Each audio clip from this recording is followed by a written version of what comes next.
Hallo julle, dis nou weer 'n maandag.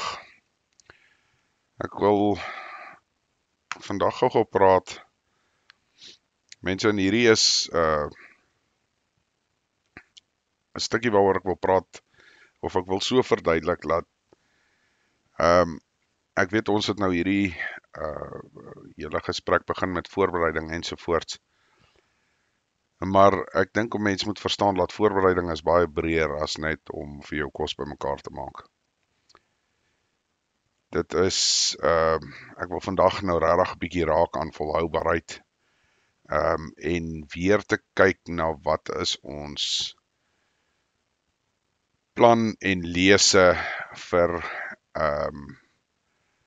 volhoubaarheid, maar sonder die goed wat jy nou noodwendig ken.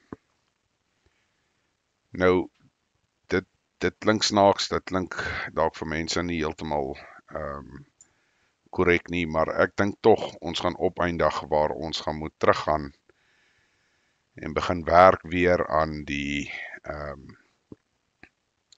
maniere van die ou dae. En wat ek daarmee bedoel is, as jy dink aan goed soos inentings en hoe ook al jy dan nou vandag 'n boer is, of dit nou skape, beeste, donkies, perde, bokke, wat ook al jy dan nou het, as jy kyk hoe jy jou diere hanteer, wat jy gebruik, hoe jy hulle inent, hoe jy hulle gesond hou, al daai tipe dinge. Ek wil regtig hê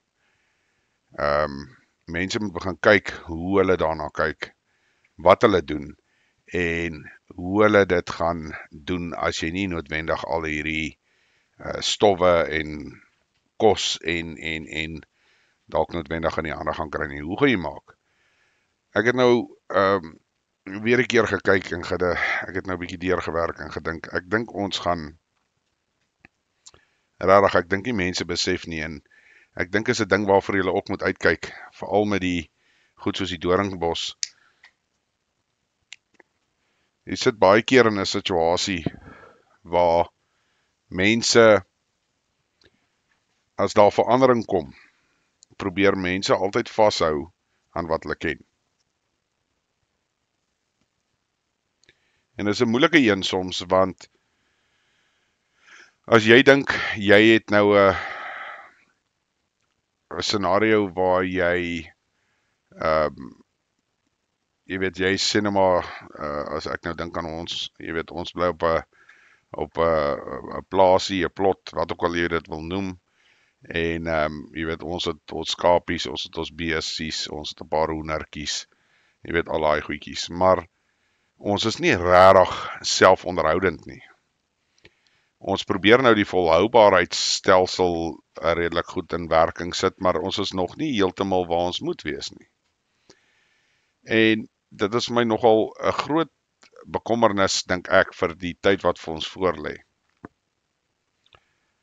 Want wat gaan gebeur as ons nou, byvoorbeeld, ons het nou 'n paar diertjies, ons jy weet, jy kyk nou mooi na hulle groei nou mooi en al daai goeters, en daar vrek die een dier, jy weet nie eers hoekom nie. Nou gaan jy en jy gaan koop 'n klomp inspuitings, jy sê vir die veearts of wie ook al, of jy praat met 'n boer wat jy ken en jy sê nee, hierdie en hierdie het gebeur, wat dink hy is dit? Hy sê nee, okay, spuit nou maar hierdie ding in. Nou eindig jy op, jy spuit die ding in, en hy kom reg, argumentsonthaalwe. Maar wat gaan jy doen as jy nou nie hierdie verskillende entstowwe ensovoorts het nie? En hier's waar die probleem inkom, en baie van ons ouer, wat is die regte woord? Jy weet, ons ouer boere, die jong kinders van vandag se oupas en oumas, so met ander woorde jou oupa grootjie, jou ouers se ouers, hoe hulle die ding gedoen het, wat het hulle gemaak, byvoorbeeld, as jy dink aan 'n bees met knopsiekte, een van die goeders wat hulle gebruik is methylated spirits wat hulle onder die vel inspuit. Nou, dis nie iets wat 'n veearts jou gaan sê nie. 'n simpel dinge soos appelasyn, wat jy op jou diere gooi vir bosluise. Dis nie iets wat jy uit 'n boek uit gaan leer nie. Vat byvoorbeeld iets met pitte in, of dit nou wat lemoene of pampoene of wat ook al is, As jy dit vir jou diere voer, dan maak hy gewoonlik die spysverteringsstelsel skoon en hy maak baie van die wurms wat jy gewoonlik mee ent ook dood. Jy weet, dis daai tipe tegnieke wat ek dink van kardinale belang is en daai geskiedenis. Ek wil so ver gaan om te sê die boererate is iets wat maar verlore geraak het oor tyd en in dieselfde asem, jy weet, hoe gaan ons dit kry? Hoe gaan ons dit volhoubaar maak? Jy weet, as jy vat, skape word vandag, die skapie word gebore, hy word ingeënt, 'n dag of 2 na geboorte, of hy kry terramycin net om te sorg dat hy nie vrek nie, dan word hy op 'n streng dieet gesit om hom basies gewig te laat kry, binne 6 maande word daai lam geslag, en dan slag hulle gewoonlik hier by tussen enigiets van 20 tot 28 kilos uit. Nou mense, dit is onnatuurlik. Ek kan nou vir julle 'n voorbeeld gee van ons skapies, byvoorbeeld. En hier's 'n boer hier by ons wat presies dieselfde skape het, maar ons voer glad nie. En my skapies vat 'n jaar en 'n half om dieselfde gewig te bereik as wat hy kry met binne 6 maande. Nou dis belangrik, ek neem nie iemand kwaadlik nie, ons almal, veral die ouens wat groot en kommersieel boer, hulle boer om wel op die einde van die dag iets daaruit te maak. So ek verstaan dat hulle dit wel so doen, maar ek wil hê dat die mense moet begin besef, laat ons, al doen jy dit nie nou nie, probeer net die kennis vaslê. Al beteken dit jy gaan skryf dit op in 'n plaasboek. Een van die goeters wat ons byvoorbeeld maar in plek gesit het, en dit is, ek weet nie of dit nou maar net hoe ons is of wat ook al nie, maar een van die goeters wat ons het, ons het 'n plaasboek wat alles ingeskryf word van die hoeveelheid melk van wat jy kry by 'n koei regdeur tot die reën wat jy gekry het. En al wat dit maar help is om te kyk wat is die trajeksie oor die jare.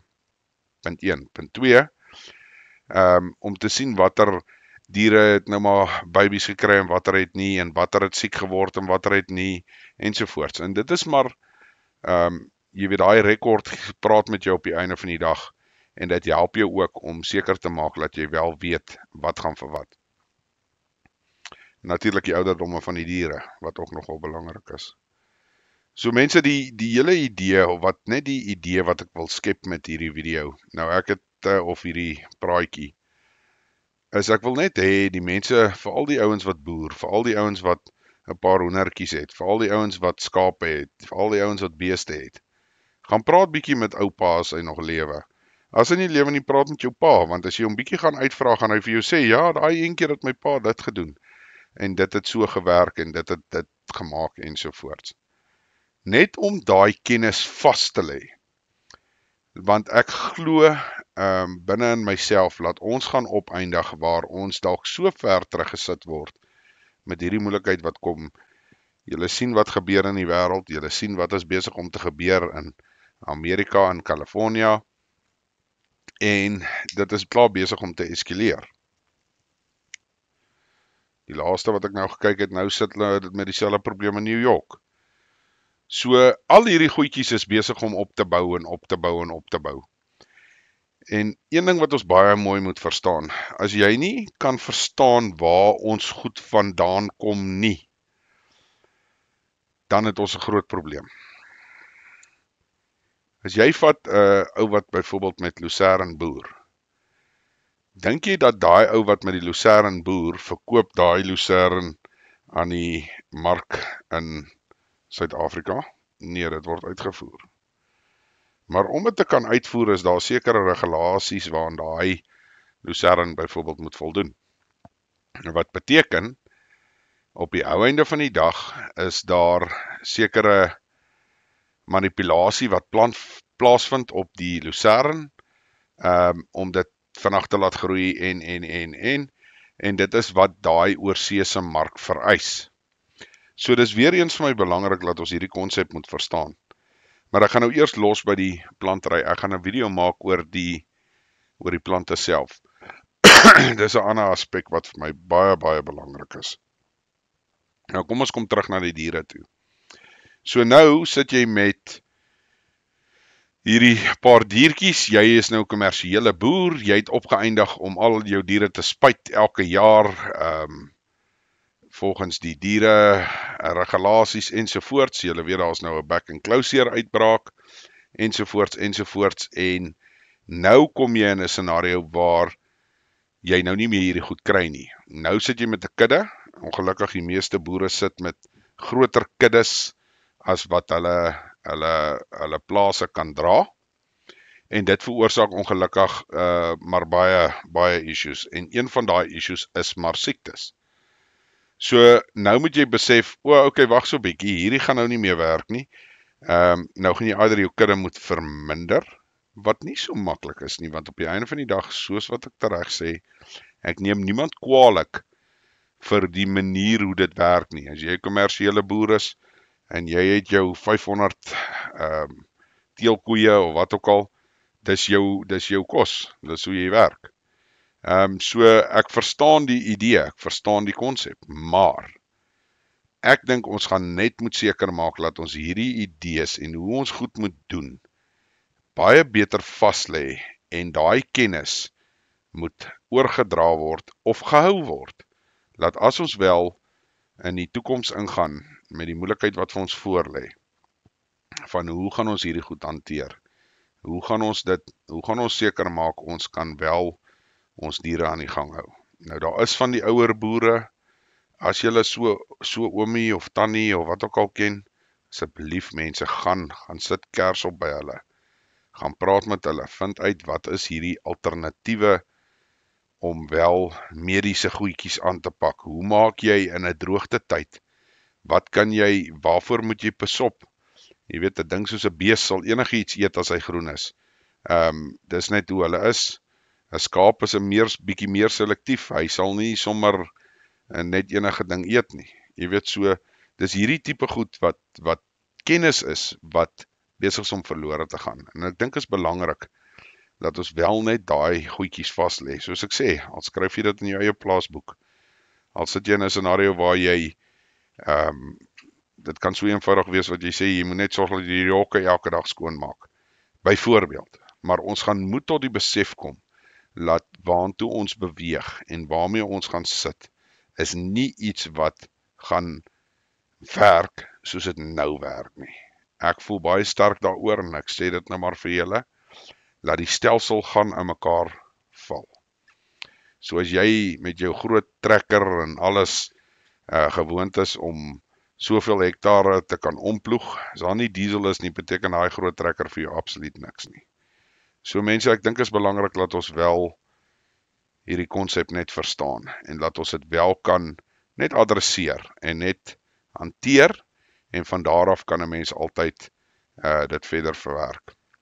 So ek gaan in die volgende stemgreep gaan ek basies praat oor plante en wat 'n mens nou kan doen en hoe 'n mens kan probeer om daai volhoubaarheid jy weet klaar in plek te sit.